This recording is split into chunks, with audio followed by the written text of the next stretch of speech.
না না এই আচ্ছা, কিন্তু এই এতগুলো নাম তুমি কি করে মনে রাখলে গো? হ্যাঁ, একেবারে এক সপ্তাহের অসুখ। ওতে আমার কোনো বাহাদুরি নেই গো, সব বাহাদুরি তোমার মাতা ঠাকুরানের। মায়ের? হ্যাঁ, সে আবার কি? তিনি তো আমায় শিখিয়ে দিয়েছিলেন। ফুলসজ্জার পরের দিন একটা কাগজে সব কিছু লিখে আমার হাতে দিয়েছিলেন, বলেছিলেন এই লেখাটা মুখস্থ করে রাখবে, রোজ সকালে ঘুম থেকে উঠে এটা পড়বে। উফ, মা তো না যেন মা মনসা।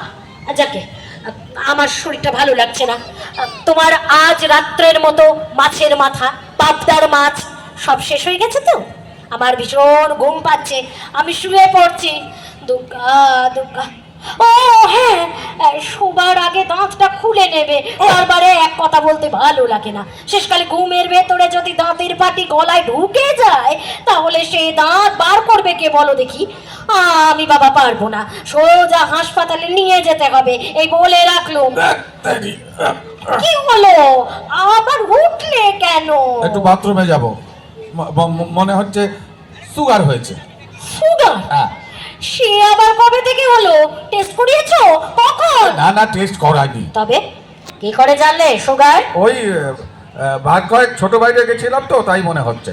কবার গেছিলে? দূর বাবা, সে কি আমি গুনে গুনে রেখেছি নাকি? ওই 3-4 বার হবে বোধহয়। আরে বাবা, তাতেই তুমি ধরে